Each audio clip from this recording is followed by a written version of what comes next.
First reading, 1 Corinthians chapter 15 verse 35 to 37, 42 to 49.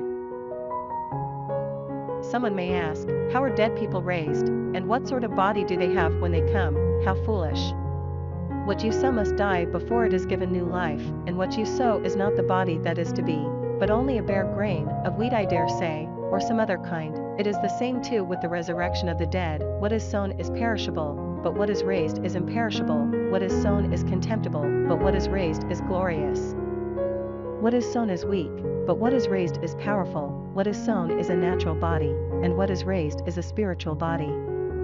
If there is a natural body, there is a spiritual body too. So the first man, Adam, as scripture says, became a living soul, and the last Adam has become a life-giving spirit. But first came the natural body, not the spiritual one, that came only afterwards. The first man, being made of earth, is earthly by nature. The second man is from heaven. The earthly man is the pattern for earthly people, the heavenly man for heavenly ones. And as we have borne the likeness of the earthly man, so we shall bear the likeness of the heavenly one.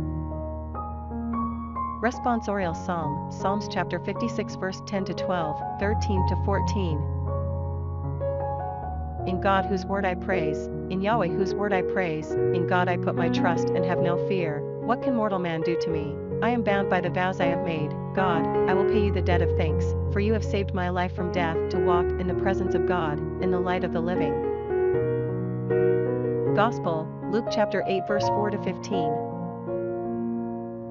With a large crowd gathering and people from every town finding their way to him, he told this parable: a sower went out to sow his seed. Now as he sowed, some fell on the edge of the path and was trampled on, and the birds of the air ate it up. Some seed fell on rock, and when it came up it withered away, having no moisture. Some seed fell in the middle of thorns, and the thorns grew with it and choked it. And some seed fell into good soil and grew and produced its crop 100-fold. Saying this he cried, anyone who has ears for listening should listen. His disciples asked him what this parable might mean, and he said, to you is granted to understand the secrets of the kingdom of God, for the rest it remains in parables, so that they may look, but not perceive, listen, but not understand. This, then, is what the parable means. The seed is the word of God. Those on the edge of the path are people who have heard it, and then the devil comes and carries away the word from their hearts in case they should believe and be saved.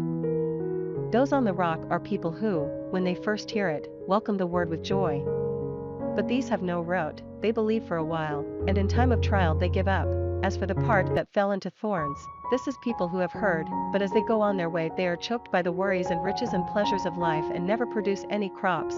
As for the part in the rich soil, this is people with a noble and generous heart who have heard the word and take it to themselves and yield a harvest through their perseverance.